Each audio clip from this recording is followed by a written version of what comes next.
Hello students, कैसे हैं आप सब। उम्मीद है आप सब अच्छे होंगे।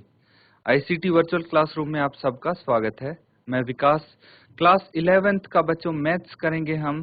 चैप्टर जो हम कर रहे थे सेट्स, उसी चैप्टर के क्वेश्चंस कंटिन्यू करेंगे बच्चों।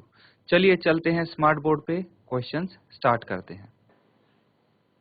तो बच्चों यहाँ पे हम क्वेश्चंस पे चलेंगे सीधा, और आपको यहाँ पे क्वेश्चन दिया गया था, निम्नलिखित समुच्चयों को समुच्चय निर्माण रूप में व्यक्त कीजिए। यानी आपको यहाँ पे रोस्टर फॉर्म में दिया हुआ है ये, और समुच्चय निर्माण फॉर्म में आपको बताना है।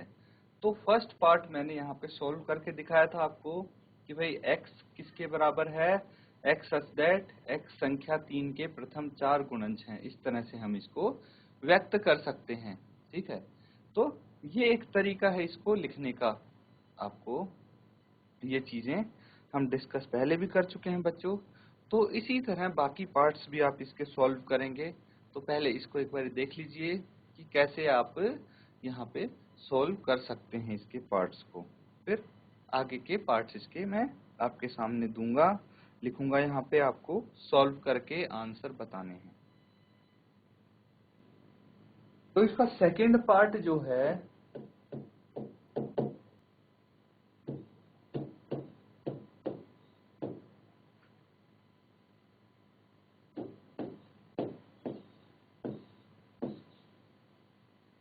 ये है 2, 4, 8, 16, 32।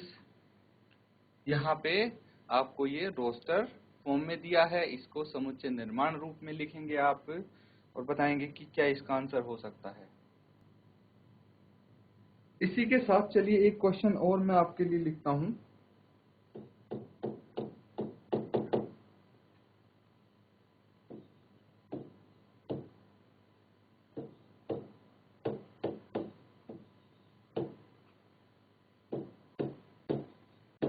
इसको भी आपको सेट बिल्डर फॉर्म में व्यक्त करना है, समुच्चय निर्माण रूप में व्यक्त करना है।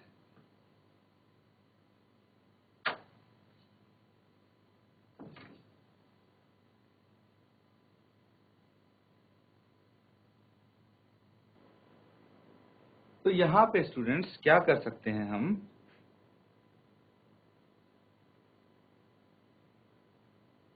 भाई जो सेकंड पार्ट है उसमें आपको इसकी कुछ प्रॉपर्टी देखनी पड़ेगी कि भाई क्या प्रॉपर्टी हो सकती है। मैंने इसको x मान लिया है, ठीक है। तो x सच दैट x की क्या प्रॉपर्टी हो सकती है कि ये सारे नंबर्स उसमें इंक्लूड हो जाएं। तो यहाँ पे 2 है, 4 है, 8 है, 16 है, 32 है। पहले इसका पैटर्न हम देखेंगे, पैटर्न ऑब्जर्व करेंगे हम, ठीक है। तो पैटर्न ऑब्जर्व करते टाइम मुझे ये पता लगा कि 2 की घात 1 2 होता है, 2 की पावर 2 4 होता है, 2 की पावर 3 8 होता है, 2 की पावर 4 16 होता है, 2 की पावर 5 32 होता है। देख रहे हैं, 2 4 8 16 32, ये क्या है, 2 की घात अगर हम लगाते जाएं 1 2 3 4 तो आपके पास ये नंबर्स आते जाएंगे। तो यहाँ पे हम लिख सकते हैं कि x सच दैट x बराबर है 2 की पावर n। n मैंने क्यों लिखा है, क्योंकि देखिए 2 तो यहाँ पे कांस्टेंट है ना, 2 तो कांस्टेंट है, और जो इसकी पावर है वो बदलती जा रही है, 1 2 3 4 5, ठीक है। इसीलिए मैंने ये यहाँ पे लिखा है। और यहाँ पे हम लिख सकते हैं कि n belongs to natural number. और एक चीज हम यहाँ पे लिखेंगे, ये बच्चों पैटर्न आपको पता लग गया है। तो एक चीज यहाँ पे लिख सकते हैं जहां n, अब n भी तो, उसकी भी तो कोई लिमिट होनी चाहिए, क्योंकि ये तो 2 से 32 तक ही है ना। तो n को आप बोल सकते हैं या तो वो 1 के बराबर है या बड़ा है, या फिर वो 5 के बराबर है या उससे छोटा है। 5 से बड़ा नहीं होना चाहिए, है ना, 1 से छोटा नहीं होना चाहिए, तभी तो ये नंबर्स आ पाएंगे। सिर्फ यही नंबर्स चाहिए ना हमें। तो इस तरह से लिख सकते हैं इसको। कोई डाउट है पूछ लीजिए बच्चों।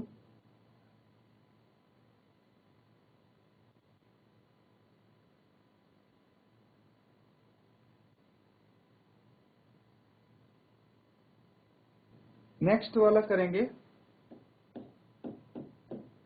तो इसका पैटर्न अगर हम देखेंगे तो क्या हो जाएगा बच्चों, यहाँ पे जैसे 2 की पावर थी, अब 5 की घात देखते हैं।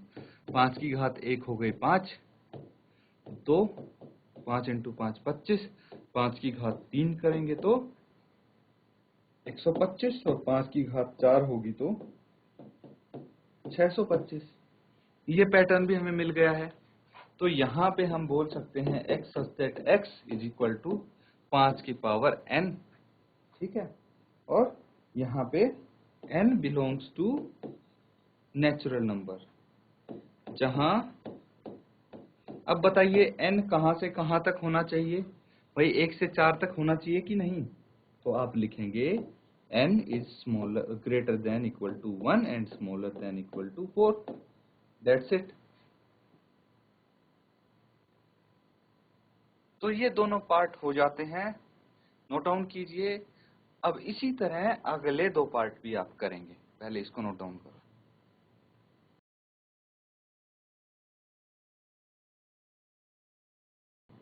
अब बच्चों आगे के क्वेश्चंस देखते हैं, इसके अगले parts. Fourth part,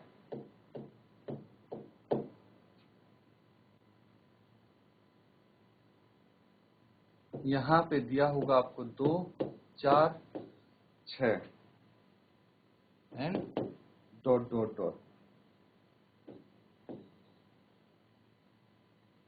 fifth part होगा 1, 4, 9, 100। तो बच्चों ये चीज है, इसका पैटर्न फाइंड आउट करो आप, और फिर आप इसको सेट बिल्डर फॉर्म में लिख सकते हो। जल्दी से सॉल्व करेंगे आप सब इसको।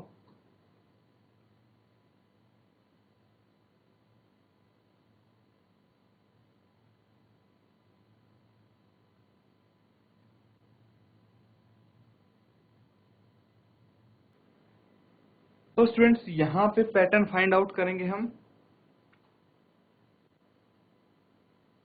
क्या हो सकता है बताइए इसका पैटर्न, जो फर्स्ट वाला आपको फोर्थ वाला पार्ट है, इसका पैटर्न क्या हो सकता है।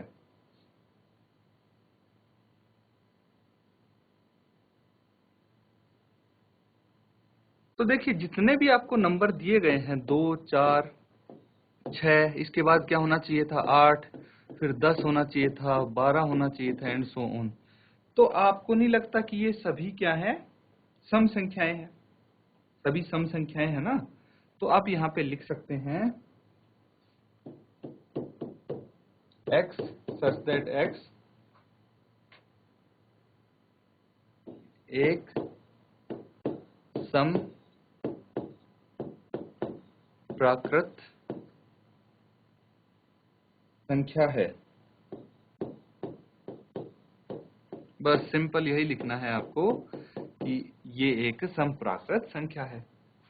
नेक्स्ट देखिए यहाँ पे क्या पैटर्न मिल रहा है आपको भाई, 1 का वर्ग करेंगे तो 1 आएगा, 2 का वर्ग करेंगे तो 4 आएगा। देखिए सभी नंबर्स इसमें इंक्लूड हो जाएंगे। 3 का वर्ग करेंगे तो 9 आएगा, एंड सो ऑन। फिर 10 का वर्ग करेंगे तो 100 आ जाएगा।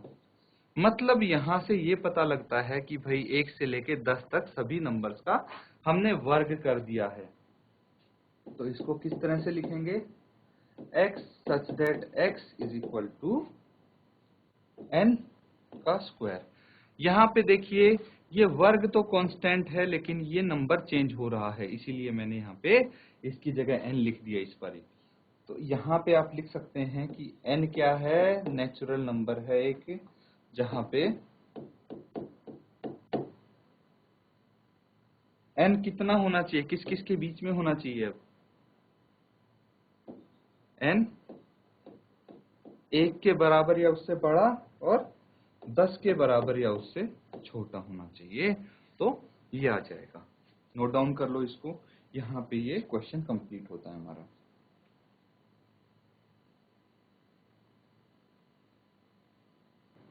नेक्स्ट क्वेश्चन करेंगे।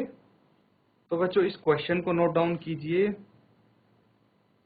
कैसे आप हल करेंगे यहाँ पे समुच्चय दिए गए हैं, तो बोला गया है निम्नलिखित समुच्चय के सभी अवयवों यानी सदस्यों को सूचीबद्ध कीजिए। सूचीबद्ध यानी उनके एक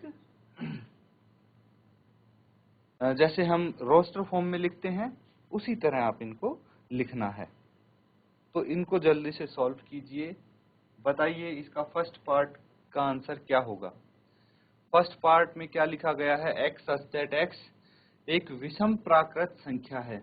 ये अभी किया था हमने पिछले पार्ट में, वहां पे सम प्राकृत संख्या थी, यहाँ पे विषम प्राकृत संख्या की बात हो रही है। तो क्या आएगा, इजीली आप कर सकते हैं बच्चों, जल्दी से सॉल्व कीजिए इनको।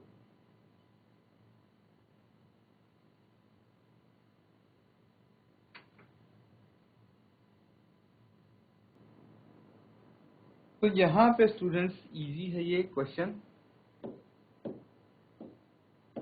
फर्स्ट पार्ट है तो आपको गिवन है a is equal to X such that x एक विषम प्राकृत संख्या है। और विषम प्राकृत संख्या क्या होती है, 1, 3, 5, 7 एंड सो ऑन। ठीक है, ये विषम प्राकृत संख्या हो गई। सेकेंड पार्ट क्या है, यहाँ पे x सच दैट x एक पूर्णांक है और x -1/2 से बड़ा होगा लेकिन 9/2 से छोटा होगा। ये आपको चीजें पता हैं। तो अब ये देखना है आपको -1/2 और 9/2 के बीच में कौन सा पूर्णांक आता है। ये कैसे चेक करेंगे बच्चों, -1/2 मतलब -0.5, 1/2 को 0.5 लिख सकते हैं और यहाँ पे x आ गया और 9/2 मतलब 4.5। इनके बीच में कौन सा पूर्णांक होगा ये आपको बताना है, चेक करना है। तो 0.5 इससे बड़ा कौन सा पूर्णांक होता है भाई, 0 होगा, है ना, 0 ही होगा।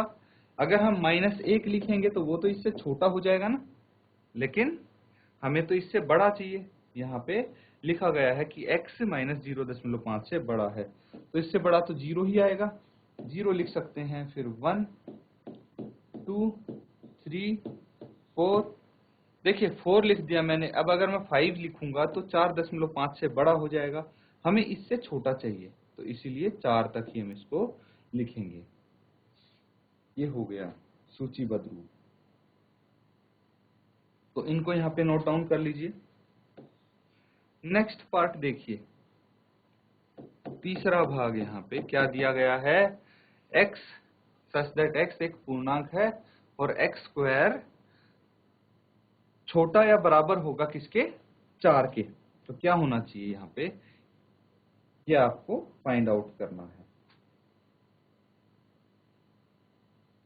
C है, तो यहाँ पे हम ध्यान से देखें तो x स्क्वायर छोटा होना चाहिए 4 से।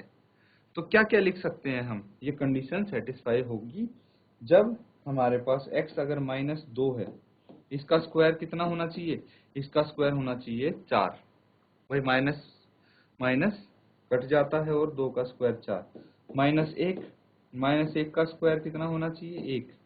इसी तरह 2 का स्क्वायर कितना होना चाहिए 4 और 1 का स्क्वायर होना चाहिए 1। ठीक है, 1 का स्क्वायर 1 होना चाहिए और अगर 0 का स्क्वायर करते हैं तो 0 ही होगा। मतलब क्या है कि देखिए इनमें से कोई भी आप लिखेंगे कंडीशन सेटिस्फाई होती है, तो सभी लिख देंगे हम, -2, -1, 0, 1 और 2। इनके अलावा अगर कोई नंबर लिखते हैं, जैसे मैंने लिखा है 2 तक, है ना, अगर मैं 3 का स्क्वायर लिखूं तो ये 9 हो जाएगा और 9 में ये कंडीशन फिट नहीं बैठती है ना, इसीलिए ये हम इस तरह लिखते हैं। नेक्स्ट पार्ट है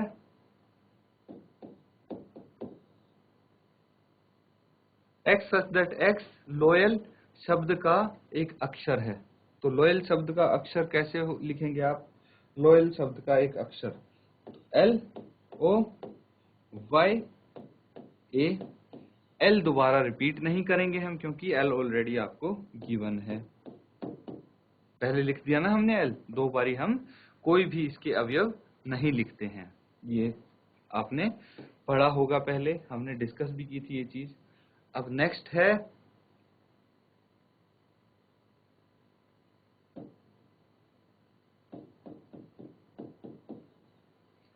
तो ये दिया गया है एक्स सच दैट एक्स वर्ष का एक ऐसा महीना है जिसमें 31 दिन नहीं होते। तो आपको वो सभी महीने लिखने हैं वर्ष के जिनमें 31 दिन नहीं होते। जैसे कि जनवरी में तो 31 दिन होते लेकिन फरवरी में नहीं होते, है ना, मार्च में होते हैं, अप्रैल में नहीं होते, अप्रैल, फिर जून में नहीं होते, जुलाई अगस्त में होते हैं, सितंबर में नहीं होते, और अक्टूबर में होते हैं, नवंबर में नहीं होते, दिसंबर में 31 दिन होते हैं। तो जिसमें 31 दिन नहीं होते वो यहाँ पे लिख दिए हैं मैंने। एक पार्ट और है, यहाँ पे बोला गया है कि भाई अंग्रेजी वर्णमाला का एक व्यंजन है जो के से पहले आता है। अब के से पहले कौन से व्यंजन आते हैं अंग्रेजी वर्णमाला में? ए तो स्वर हो गया, ए को नहीं लिखेंगे, जो व्यंजन है सिर्फ वो लिखेंगे, जैसे बी, सी, डी, ई फिर से क्या हो गया, स्वर हो गया, तो ई को भी नहीं लिखेंगे। डी के बाद एफ, जी, एच, आई फिर से स्वर हो गया, उसको भी नहीं लिखेंगे। जे और के से पहले बोला है तो इसलिए के को भी हम नहीं लिखेंगे। तो ये आ गया रोस्टर फॉर्म, सूचीबद्ध रूप। नोट डाउन कर लीजिए, यहाँ पे ये क्वेश्चन कंप्लीट होता है आपका।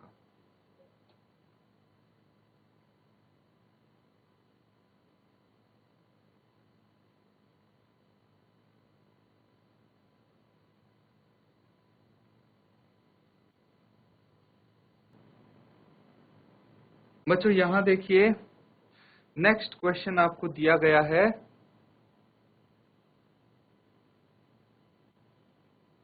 आपको बाईं ओर रोस्टर रूप में लिखित और दाईं ओर समुच्चय निर्माण रूप में वर्णित समुच्चयों को सही मिलान करना है। बहुत ही इजी है, इतने सारे क्वेश्चन आप करते आए हैं, इसको एक बारी सॉल्व कीजिए जल्दी से और बताइए कि कौन सा किसके साथ मिलान होगा।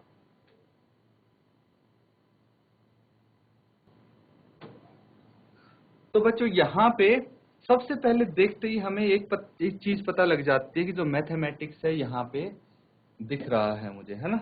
तो थर्ड को हम मिलान कर सकते हैं किससे, डी से। कुछ नहीं करना, सीधा दिख रहा है भाई, मैथमेटिक्स के अल्फाबेट्स यहाँ पे लिखे हुए हैं और रिपीटेशंस नहीं की हैं, तो सीधा सीधा इसका मिलान हो जाएगा। अब बचे हैं बाकी, ठीक है। तो ए वाले को देख लेते हैं, यहाँ पे क्या लिखा गया है, एक्स सच दैट एक्स एक अभाज्य संख्या है और 6 की भाजक है। एक्स सच दैट एक्स क्या है, एक अभाज्य संख्या है और 6 की भाजक है। तो कौन सा हो सकता है ऐसा अभाज्य संख्या हो जो 6 की भाजक हो?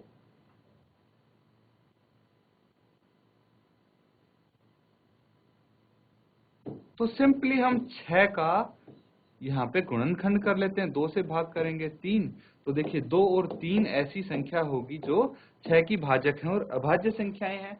तो ये भी पता लग गया कि भाई जो सेकंड होगा वो ए से मिलेगा। इसी तरह अब बी और सी में से एक और मिला लेते हैं हम, जैसे एक्स सच दैट एक्स संख्या 10 से कम एक विषम प्राकृत संख्या है। क्या होगी बताओ, 10 से कम विषम प्राकृत संख्या। बच्चों अभी तो किया था हमने विषम प्राकृत संख्या, देखिए पीछे चलते हैं, यहाँ हमने किया था ना एक विषम प्राकृत संख्या। बस यहाँ पे देखिए विषम प्राकृत संख्या 1, 3, 5, 7, 9, 10 से कम है, तो फोर्थ का किससे मिलान हो गया, फोर्थ का हो गया बी से। अब बचा कौन सा, फर्स्ट बचा, फर्स्ट ऑब्वियसली फिर किससे होगा, सी से मिलान होगा इसका। कैसे चेक भी कर लेते हैं हम बच्चों, देखिए एक्स सच दैट एक्स एक प्राकृत संख्या है और 6 की भाजक है। यहाँ पे आपको ए में और सी में डिफरेंस पता होना चाहिए क्या है। देखिए ये एक जैसे से लग रहे हैं, एक्स सच दैट एक्स एक अभाज्य संख्या है और 6 की भाजक है, और सी में आपको दिया गया है x सच दैट x एक प्राकृत संख्या और 6 की भाजक है। तो अभाज्य संख्या और प्राकृत संख्या में डिफरेंस समझें आप। जैसे 1 है, 2 है, 3 है और 6 है, ये सभी प्राकृत संख्याएं हैं, लेकिन सभी की सभी अभाज्य संख्याएं नहीं हैं।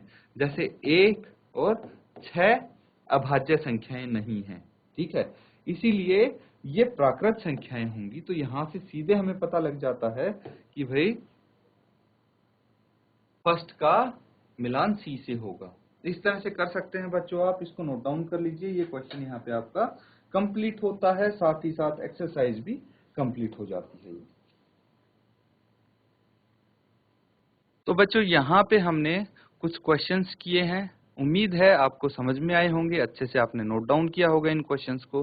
बच्चों जो ये क्वेश्चंस किए हैं, एक्सरसाइज कंप्लीट हो गई है हमारे, इनको रिवाइज जरूर करें आप घर पे, तभी अगली एक्सरसाइज अच्छे से आप समझ पाएंगे। इसी के साथ आज का सेशन खत्म करते हैं। Thank you and have a nice day.